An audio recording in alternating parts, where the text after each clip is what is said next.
कल सूर्य की पहले किरण के साथ राजद्रोही को फांसी दी जाएगी। राजकुमार सुशीम की स्थिति बहुत गंभीर। उनका कहना है कि आज की रात अगर गुजर जाए तो चमत्कार होगा।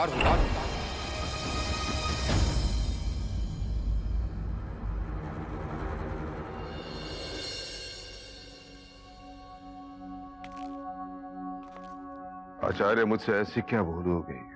मैंने ऐसे क्या पाप किया कि मुझे ऐसे दिन देखने पड़ रहे हैं? मेरे दोनों पुत्र जीवन के अंतिम क्षण में पहुंच चुके हैं और मैं उन्हें बचाने में असमर्थ हूं। आचार्य, पुत्र, तुम्हारे एक पुत्र का जीवन बचाने का निर्णय तुम्हारे ही हाथों में है। और जहां तक मैं तुम्हें जानता हूं बिंदुसार, और जहां तक अशोक को जानता हूं, मैं विश्वास के साथ ही कह सकता हूं कि अशोक को मृत्युदंड देने का निर्णय पश्चाताप रूप न बने। यदि अशोक दोषी है तो उसे दंड अवश्य मिलना चाहिए, किंतु यदि मृत्युदंड देने के पश्चात अशोक निर्दोष प्रमाणित होता है तो इसलिए मैं कुछ अवसर चाहता हूं यह प्रमाणित करने के लिए कि अशोक दोषी है या निर्दोष है। आचार्य, मैं स्वयं इस बात पर विश्वास करना चाहता हूं कि मेरा पुत्र अशोक निर्दोष है, किंतु उसके हाथ में वो कटार थी जो सुशीम के रक्त से लथपथ थी, और वो उस अग्रदूत के भेष में था। मैंने स्वयं देखा आचार्य, उसने ये भी स्वीकार कर लिया कि उसने सुशीम को मारने का प्रयास किया। उसके पश्चात उसने मुझ पर भी प्रहार करने का प्रयास किया। आपने स्वयं अशोक को देखा? आचार्य, उससे अधिक मैं सुभद्रांगी के परिवर्तन से आहत हूं। उसने मुझे स्वयं कहा कि वो उसे ज्ञात था कि अशोक और सुशीम के बीच में ईर्ष्या थी। उसे यह भी ज्ञात था कि अशोक और अहंकारा के बीच, उसे यह भी ज्ञात था कि अशोक ही अग्रदूत हैं। आपको ज्ञात है आचार्य, सुभद्रांगी ने क्या कहा मुझसे? उसे एक स्वतंत्र महल चाहिए जहां वो और अशोक रहेंगे। उसने मुझसे कहा कि अशोक को अपना उत्तराधिकारी घोषित करें, अन्यथा वो जानती है कि कैसे अशोक को अपने अधिकार दिए जाए। ऐसा देवी धर्मा ने कहा? विश्वास तो मुझे भी नहीं हो रहा था आचार्य। मैंने मां और बेटे को पहचानने में बहुत बड़ी भूल की आचार्य। क्षमा कीजिए आचार्य, आप मेरे महान पिता श्री सम्राट चंद्रगुप्त मौर्य को पहचानने में समर्थ थे, किंतु अशोक को बिंदु।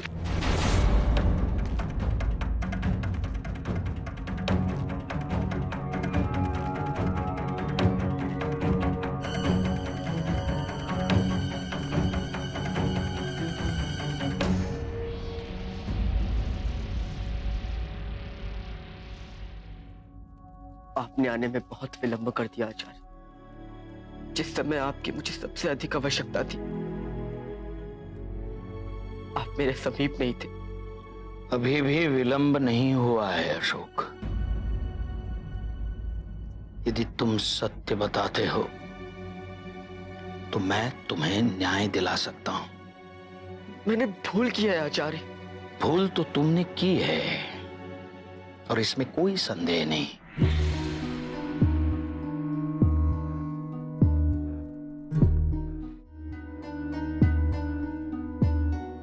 गुरु सदैव शिष्य के साथ नहीं रह सकता, शिष्य के साथ सदैव रहता है गुरु ने दिया हुआ ज्ञान। और यदि शिष्य को गुरु के ज्ञान का विस्मरण होता है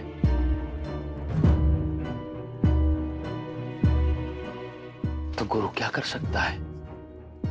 और तुमने यही भूल की है। मैंने तुम्हें सचेत किया था कि कोई भी निर्णय भावनात्मक और हृदय से नहीं लेना चाहिए, और तुमने यही भूल की है। तुमने मगध की न्याय प्रणाली में हस्तक्षेप किया है, उसमें चंचुपात किया है। अग्रदूत बनकर मगध की न्याय प्रणाली की सुरक्षा करना तुम्हारा दायित्व है पुत्र, और तुमने मगध की न्याय प्रणाली की अवहेलना की है, अवमानना की है। विवश था आचार्य, मेरे पास कोई विकल्प नहीं था। विकल्प हर मनुष्य के पास होता है पुत्र, किंतु विडंबना यह है कि हर मनुष्य स्वयं को जो स्वीकार्य है ऐसा ही विकल्प ढूंढता है। प्रजा के साथ अत्याचार हो रहा था, अन्याय हो रहा था उनके साथ। न पिताजी यहाँ थे, न आप। मैंने विकल्प ढूंढने का प्रयास किया, पर मुझे दंडित किया गया। तुम्हें धैर्य रखना चाहिए था पुत्र। तुम्हारी शीघ्रता का क्या दुष्परिणाम हुआ है ये तुम्हारे समक्ष है। मैं सत्य सुनना चाहता हूं अशोक।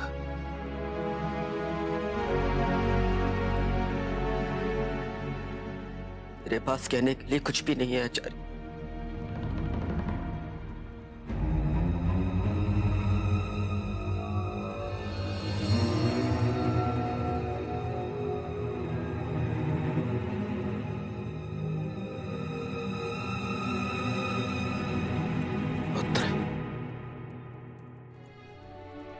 तुम्हें निहारने के पश्चात उसी अद्भुतता की अनुभूति हुई थी, जिस प्रकार की अद्भुतता की अनुभूति मुझे तुम्हारे पितामह सम्राट चंद्रगुप्त मौर्य को देखकर हुई थी। जो आशाएं चंद्रगुप्त को देखकर जागृत हुई थी, वही आशाएं तुम्हें देखकर जागृत हो उठी थी पुत्र। और मुझे संपूर्ण विश्वास है अशोक, जिस अखंड भारतवर्ष की स्थापना मैंने और सम्राट चंद्रगुप्त ने की थी, उस अखंड भारतवर्ष की सुरक्षितता केवल तुम्हारे ही हाथों में सुरक्षित रहेगी, ऐसा ही मुझे लगा था पुत्र। पर आज तुम्हारे पिताश्री ने मुझे ये कह दिया कि मैंने तुम्हें पहचानने में बड़ी भूल की है।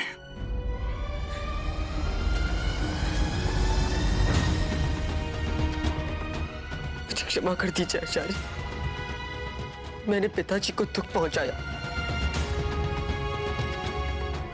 अपने गुरु के विश्वास को खंडित किया।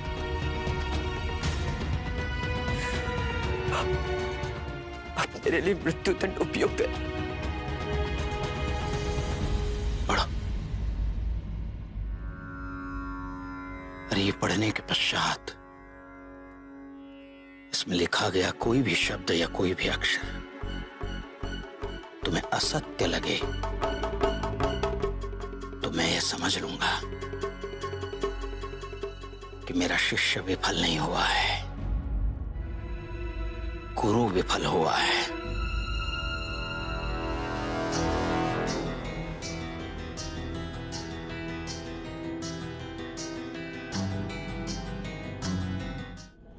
सुशीम ने अग्रदूत पर आक्रमण किया।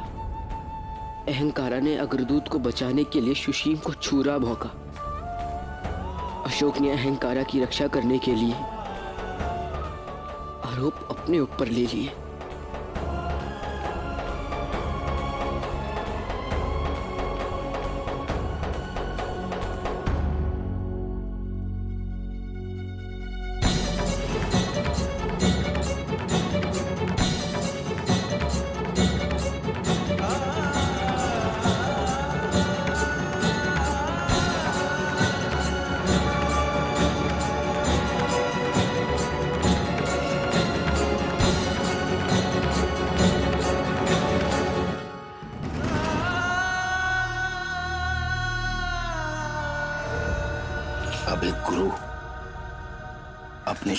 को दिलाएगा, चाहे मुझे अपने प्राणों का बलिदान क्यों ना देना पड़े,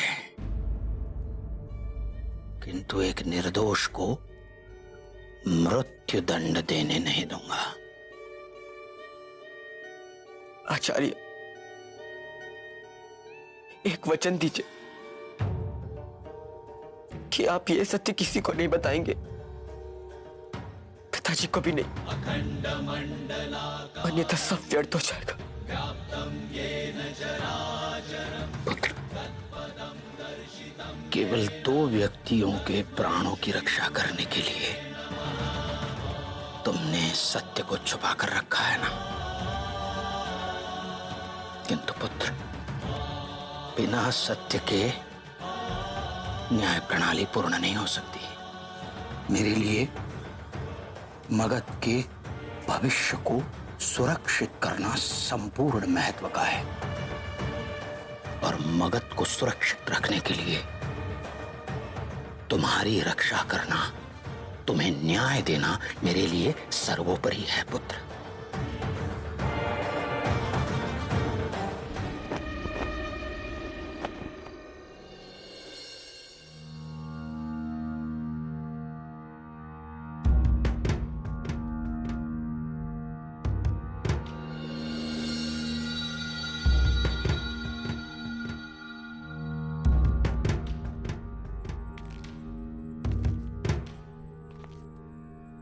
अब आप क्या करेंगे आचार्य? अशोक को मृत्युदंड देने का निर्णय एक निष्पक्ष राजा ने नहीं, एक भावुक पिता ने लिया है। अर्थात अशोक संकट में अपराध के कारण नहीं, न्याय न होने के कारण है। मैं जानता हूं कि अत्याचारी अग्रदूत एक बहरूपिया है, और मैं ये भी जानता हूं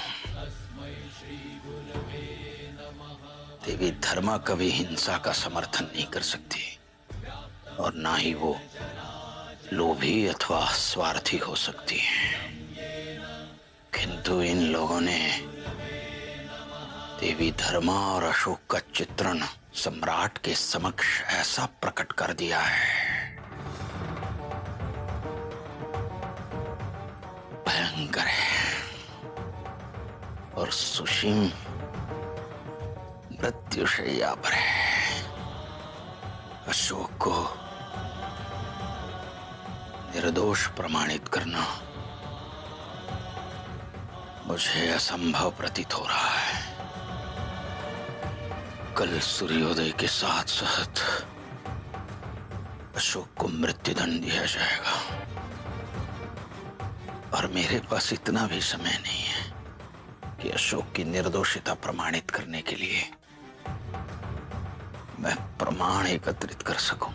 आचार्य, यदि सुशीम की ऐसी दशा नहीं हुई होती तो संभव था कि हम अशोक को मृत्युदंड से बचा पाते, किंतु आचार्य, सुशीम पर किसी भी प्रकार के उपचार का कोई भी प्रभाव प्रत्यक्ष नहीं हो पा रहा है, और यही कारण है कि सम्राट भी अशोक के विरुद्ध है।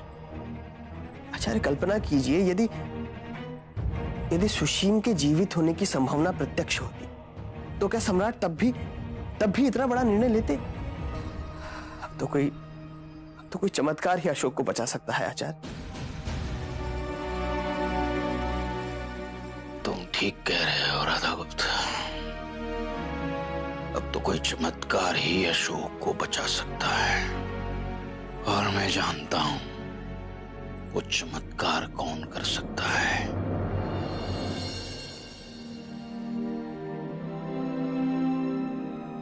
अशोक 5 वर्ष का था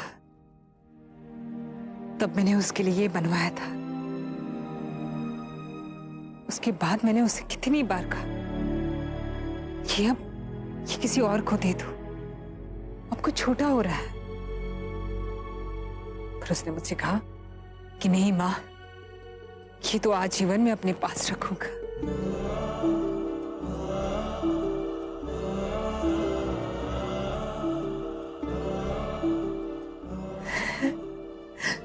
और इसे तो देखो, इसका तो हाथ भी नहीं है।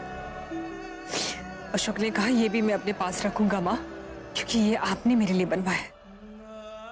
रानी धर्मा, ज्यादा वक्त नहीं है मेरे पास। आप मेरी सहायता कीजिए। कल प्रांतः ही वो हमें सबको छोड़कर चला जाएगा और उससे पहले मुझे ये सब उसे देना है। कुछ नहीं होगा अशोक को।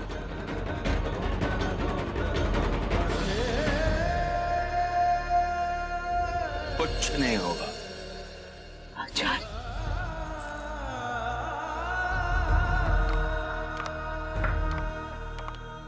मैं उसे मरने नहीं दूंगा। ये मेरा वचन है आपको। सत्य, अब बचाएंगे उन्हें? हाँ, केवल आपकी सहायता से। देवी, मगध की न्याय प्रणाली ये कहती है कि यदि कोई भी व्यक्ति यदि राजवंशी की हत्या करता है तो उसे निश्चित रूप से मृत्यु दंड ही दिया जाना चाहिए।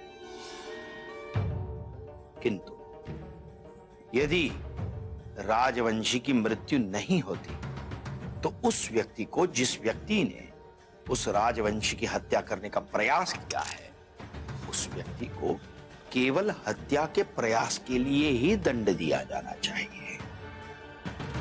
देवी, आप सूर्योदय होने से पूर्व केवल सुशीम के प्राणों की रक्षा कीजिए। मैं अशोक के प्राणों की रक्षा करूंगा। और इसके पश्चात ही अशोक की निर्दोषिता प्रमाणित करने के लिए मुझे समय मिलेगा। देवी, अशोक को बचाने के लिए केवल एक ही उपाय है, सुशीम को मरने नहीं देना है। और मैं जानता हूं ये चमत्कार केवल आप ही कर सकती है।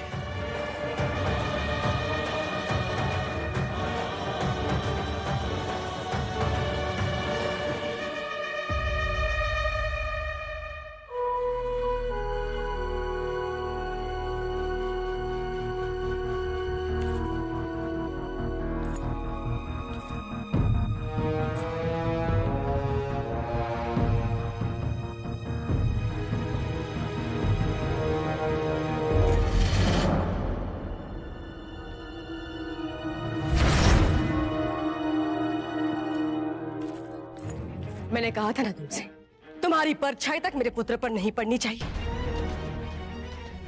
जाओ।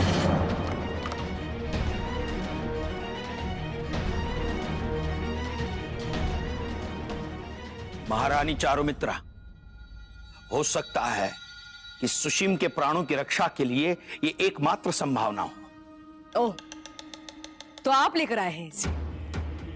मुझे और मेरे पुत्र को अकेला छोड़ दीजिए, क्योंकि मैं जानती हूं कि सुशीम के प्रति ना ही आप में संवेदना है और ना ही सहानुभूति। नाटक करने की आवश्यकता नहीं है, क्योंकि मैं आपकी बातों में आकर अपने पुत्र के प्राण लेने की अनुमति आपको नहीं देने वाली हूं। रानी चारुमित्रा, देवी धर्मा ने कई बार महाराज बिंदुसार के प्राणों की रक्षा की है, और उस समय, जिस समय महाराज बिंदुसार का जीवित रहना संभव ही नहीं था, तब। और उन चमत्कारों का मैं ही नहीं, आप भी तो साक्षी रही हैं। एक अवसर दीजिए इन्हें। अवसर?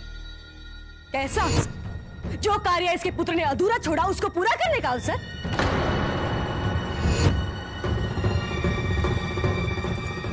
महारानी, मैं जानती हूं आपके लिए मुझ पर विश्वास करना कितना कठिन है, और ये स्वाभाविक भी है।